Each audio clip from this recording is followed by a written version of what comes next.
Olá pessoal, obrigado pela preferência e seja bem-vindo ao nosso canal. Se inscreva no YouTube e compartilhe o máximo que puder, por favor. Às vezes a gente fala as coisas e não é inteiramente compreendido, por isso temos de procurar sempre escolher as palavras certas e claras para que um número cada vez maior de pessoas possa entender as mensagens sem problema algum. No comentário anterior falamos que os filhos das trevas são mais espertos que os filhos da luz. Por isso é necessário ficar sempre de olhos bem abertos para não sermos enganados. Bolsonaro foi o melhor presidente dos últimos 60 anos, sem sombra de dúvidas. Assumiu com o propósito reto de ser honesto e não permitir a corrupção em seu governo. Conseguiu? E levou o Brasil a ter certeza de que poderia ser uma das nações mais importantes e poderosas do mundo inteiro. Combateu o desemprego com sucesso, que nem tinha sido responsabilidade dele. Equilibrou as contas públicas, fez a economia crescer de verdade, com o PIB nacional ficando acima de muitos países ricos do planeta.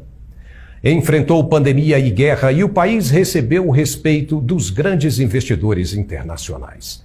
As estatais deram lucro como nunca desde 1995 e o índice de homicídios violentos caiu impressionantemente, com cerca de 20 mil vidas sendo poupadas desde que o Estado permitiu ao cidadão se proteger por conta própria.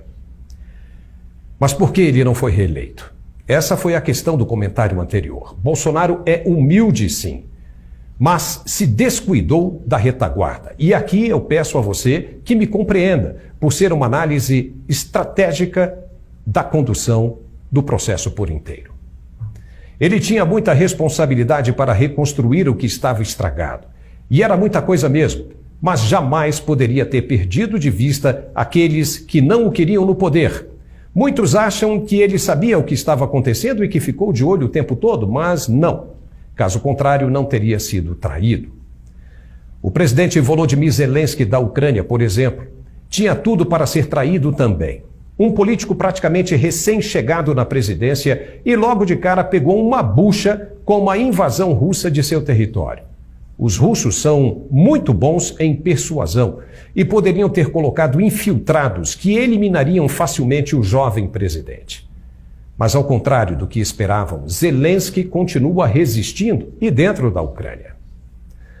Bolsonaro se cercou de alguns homens realmente muito bons, como o general Heleno, mas em caso de guerra física, como a que vemos no leste europeu, será que ele teria conseguido passar ileso, como o presidente Zelensky conseguiu? Muito provavelmente, pelo que aconteceu e pelo que vimos, a resposta é não. Mas isso faz dele um homem menor? Também não. Significa que aprendeu. Mesmo sendo experiente, a vida o ensinou mais uma lição importante. E estando fora, agora, ele se torna aquele mosquitinho chato das noites de verão, zoando no ouvido dos integrantes do governo empossado no dia 1º de janeiro.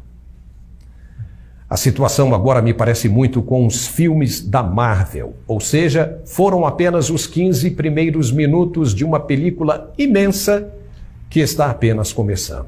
O desenrolar da história verdadeiramente vai começar agora.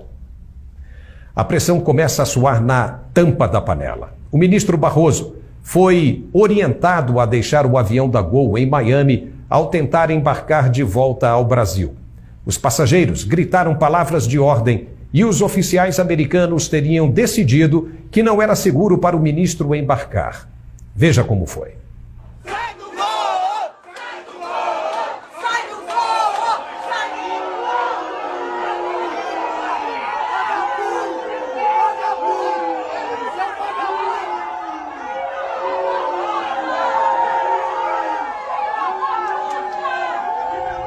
O ministro Barroso teria dito depois, irritado, que o Brasil ficou doente e comete atos antidemocráticos. Ora, isso é apenas o início e os ministros começam a perder a paciência com a falta de liberdade própria. Até quando, eles perguntam, vai durar tudo isso para que possam voltar a viver uma vida normal?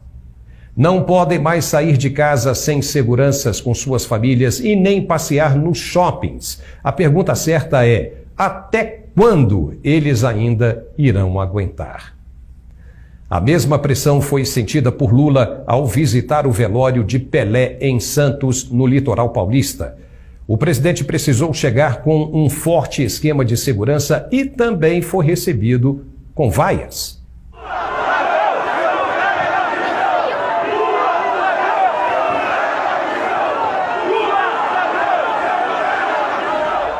As lambanças do novo governo já começaram antes mesmo do sol nascer. Lula mal abriu os olhos e já enfrenta a primeira crise de desentendimento com sua equipe de governo. Pediu que a isenção de impostos sobre os combustíveis permaneça por mais tempo, com medo das repercussões negativas que poderiam afetar a imagem de seu governo. Haddad, o ministro da Fazenda, disse que deveria acabar imediatamente com o benefício e Lula mostrou que quem manda no governo é ele e não Haddad. Mas como ficará agora a promessa que Lula fez com os governadores de estado de devolver os recursos que perderam com a isenção dos impostos? Já tem governador torcendo o nariz. As trapalhadas na economia, que estava regradinha, já começaram a surtir efeitos. A bolsa despencou e o dólar disparou. As privatizações estão suspensas por pelo menos 4 anos, o que só vai aumentar as despesas do governo e o que for arrecadado servirá para fomentar as ações sindicalistas, como as inúmeras invasões de terras previstas para o MST em 2023. Para piorar a situação, o COAF, que é a Coordenadoria de Administração Financeira, que estava sob o comando do Banco Central, deverá agora, segundo Lula, passar de volta para o Ministério da Fazenda, ou seja, sob a tutela de Fernando Haddad. E o que isso representa? Quando estava no Banco Central, apenas os técnicos tinham conhecimento das movimentações financeiras dos correntistas e produziam relatórios de caráter puramente técnico para a Receita Federal. Já no Ministério da Fazenda, são políticos controlando as movimentações de políticos. E para quê? No passado, quando isso acontecia, era compreendido como um instrumento de persuasão, de chantagem em cima dos parlamentares. Porque, afinal, se vê agora a necessidade de passar o COAF de volta para a Fazenda. Lula está doido para desfazer tudo que Bolsonaro construiu. E por quê?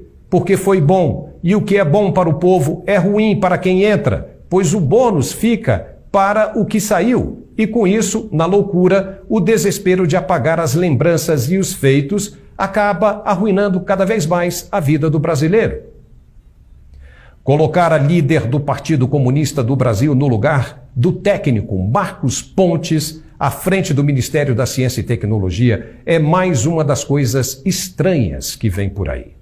Luciana Santos foi condenada no fim de 2019 em uma ação de improbidade administrativa com relação à contratação de uma empresa para serviços de iluminação pública, quando ela era prefeita de Olinda, em Pernambuco. E na sentença, o juiz Rafael Carlos de Moraes estipulou multa, suspensão dos direitos políticos por 6 anos e proibição de contratar com o poder público por 5 anos. Uou! Como ela vai lidar agora com as compras do Ministério? E nem vamos falar, por enquanto, do decreto de desarmamento, para não ficar muito longo esse comentário.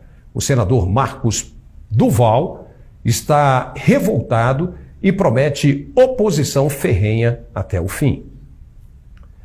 O resultado dessa corrida maluca, dessa mansão dos horrores, será, com toda certeza, o aumento da pressão. Quem está acostumado com a vida boa não vai querer abrir mão da conquista e a corda só vai esticar. Foi apenas uma dorzinha de barriga, mas a cólica mesmo ainda está por vir. E não haverá espaço para os que não se modernizaram. Voltar com a velha política não é mais o remédio para a dor. Por hoje é só, pessoal. Espero que tenham me compreendido agora. Se não, é só voltar o vídeo um pouquinho e ver novamente.